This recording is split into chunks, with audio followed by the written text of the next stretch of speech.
तो मैं ये जानना चाहता था, जो अभी मस्जिद रहती हैं या कोई कुरान उरान रहता है, तो वो युवा पीढ़ी को या सबको भटकाते हैं कि इसको मार के खाओ, गाय को खाओ, ये खाओ वो खाओ।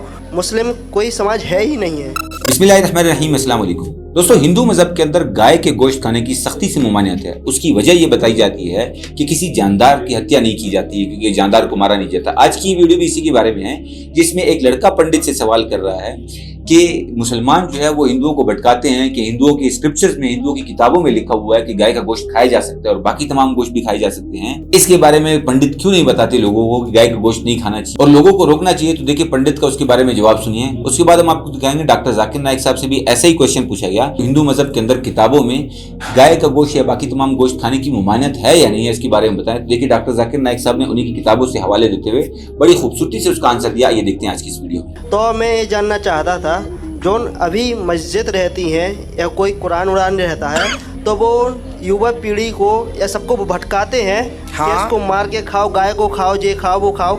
अगर वो अपने धर्म में उठाए, हिंदू धर्म में, तो उनको जिक्र मिलेगा कि मुस्लिम कोई समाज है ही नहीं है। ठीक है, क्या है, सबके मतलब कि भगवान एक ही हैं।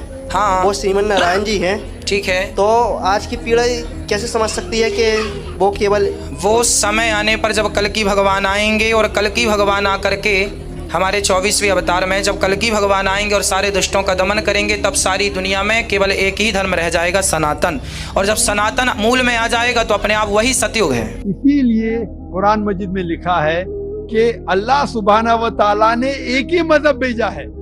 जितने भी किताबों में मजहब जो लिखा है वो एक ही है। ये हम इंसानों ने गलत बनाए हैं। ये हम इंसानों ने, जितने भी इख्तिलाफ है, हम इंसान ने किए हैं। तो कुरान मजीद में लिखा है कि अल्लाह भगवान ने एक ही धर्म भेजा है और वो एक धर्म में लिखा है एक ही खुदा।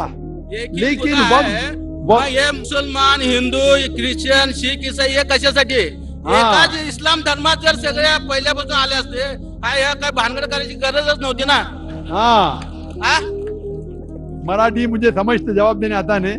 भाई साहब ने पूछे क्या ये मुसलमान, हिंदू, क्रिश्चियन, सिख, क्या ये भांडर क्यों करना, क्यों ये करना चाहिए? एकच नको ना, एकच पाहिजे, एकता पाहिजे। तो एकता के लिए तकरीर हो रही है। नहीं इसीलिए तो आज भांडर हो रहा है, गड़बड़ हो रही है, इसीलिए तो तकरीर कर रहा हूँ। अगर भांडर नहीं होगा तकरीर क्यों करूंगा मैं? भांडण असं म्हणत नाही, देवाने इस्लाम धर्मात सगळ्यांना जन्माला घातलं असतं, हे आटापिटा झाला नसतं ना। हाँ, तो इसीलिए आप देखेंगे जो आप कह रहे हैं, हर किताब में लिखा हुआ है कि आप भगवान के पैगाम पे अमल करो।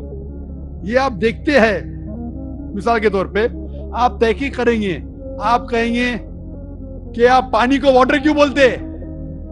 ये पानी, वाटर, जल क्या है? सिर्फ पानी कहो।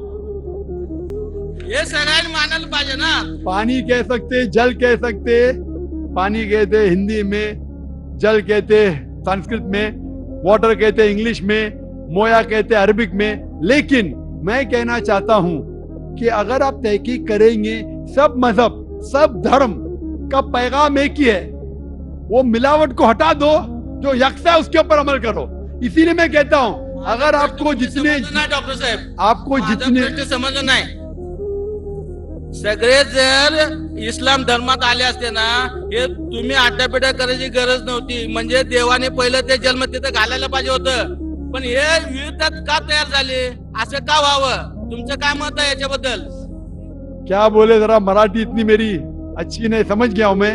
आप ये कहना चाहते हैं कि आप क्यों कहते हैं कि इस्लाम ही सही है? नहीं, आप इस्लाम बोल रहे हैं तो भगवान ने वो इस्लामी एक ही करना मांगता था ना।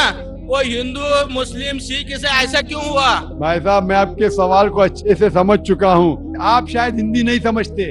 मैं जवाब देने जा रहा हूँ, बीच में बोल रहे। अब मैं जवाब देने जा रहा हूँ, बीच में बोल रहे। आपका सवाल है कि अगर धर्म एक है तो ये अलग अलग धर्म के नाम क्यों हैं? ईसाई, सिख, बुद्ध, इस्लाम क्यों? तो उसका ही तो जवाब दे रहा हूं मैं। हाँ, बोलो।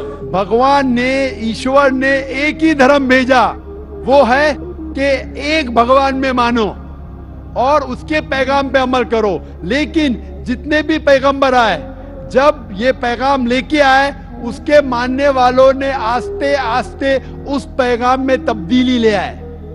और आपके पहले एक भाई ने यही सवाल पूछा था, तो मैंने ये जवाब दिया था कि पैगाम तो सब पैगंबर का एक था कि भगवान एक है, ईश्वर एक है और सिर्फ एक भगवान में मानना चाहिए।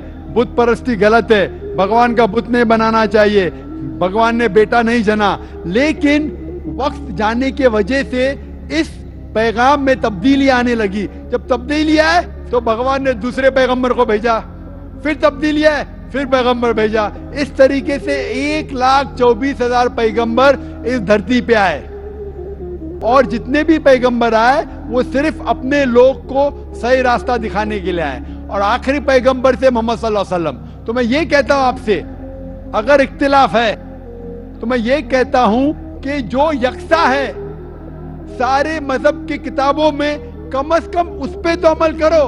मैं आपसे पूछना चाहता हूं, आप बोलते सब धर्म एक के बराबर, तो आपकी किताब में लिखा है मोहम्मद सल्लल्लाहु अलैहि वसल्लम के बारे में, आप क्या मोहम्मद सल्लल्लाहु अलैहि वसल्लम को मानते हैं?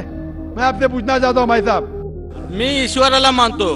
बिल्कुल सही। आपके किताब में भविष्य पुराना पर्व 3 खंड 3 अध्याय 3 श्लोका 5 से 8, भविष्य पुराना पर्व 3 खंड 3 अध्याय 3 श्लोका 10 से 27, यजुर्वेद चैप्टर 21, ये सब रेफरेंसेस दे रहा हूं मैं। यजुर्वेद के अंदर लिखा है, सर्ववेद में लिखा है, ऋग्वेद में लिखा है, सब में लिखा है। आप अगर उपनिषद पढ़ेंगे, पुराणाची सुद्धा मतिगुंग झालेले आहेत, त्याच्या पुढचं मी सांगतो। मला सांगा, मैं आपसे पहले ये सवाल पूछता हूँ भाई साहब, एक ईश्वर में मानते हैं आप? हाँ, एक ईश्वर मानतो। बस मैं भी मानता हूँ। आप मानते हैं उस ईश्वर में प्रतिमा नहीं है? नहीं है, नहीं है, कोई बुत नहीं है, नहीं कोई है, तस्वीर नहीं है, नहीं है। बस बिल्कुल सही। तो पहले में पास है आप, पहले स्टेज में आप पास हे है, सगळं मी मानतो। पहले स्टेज में पास है आप। तो ये बात आप जो हिंदू स्क्रिप्चर की मानते हैं, उसके आगे आपके धर्म की किताब में लिखा है कि कल की अवतार आने वाले, उस कल के अवतार के माँ का नाम है सुमति, उसके वालिद का नाम है विष्णु यश। भाई साहब, ये लेक्चर डिबेट नहीं हो रहा है। काय विचारतो त्याचं आता दुसरं उत्तर द्या। आप सुनिए, एक आपने ईश्वरात ते झालं, ते कलकीचं मला नका सांगू। मी काय विचारतो, हिंसा मान्य आहे का तुम्हाला? आप हिंदी में बात करेंगे जरा, ये हिंसा मराठी में मान्य है लेक्चर क्या? नहीं हो रहा है। हिंसा मान्य है क्या? भाई साहब, ये तकरीर हिंदी में हो रही है, उर्दू में हो रही है। आप मुझे सवाल पूछ रहे, आपने ये पूछा कि हिंसा में आप मानते क्या नहीं? वायलेंस, इस्लाम के मानी है अमन। इस्लाम आता है लफ्ज सलाम से, जिसके मानी है अमन। इस्लाम धर्म है अमन का। हाँ, हिंसा मान्य है क्या आपको? अगर उनको कुछ समझ में नहीं आता भाई साहब आपको, तो आप हाँ। बाद में पूछ सकते हैं। आई होप दोस्तों ये वीडियो आपको पसंद आई होगी। अगर वीडियो पसंद आई तो कमेंट सेक्शन में जरूर लिखिए और ऐसी वीडियोस को देखने के लिए हमारे चैनल को लाइक शेयर और सब्सक्राइब करें। इजाजत दीजिए, अल्लाह हाफिज।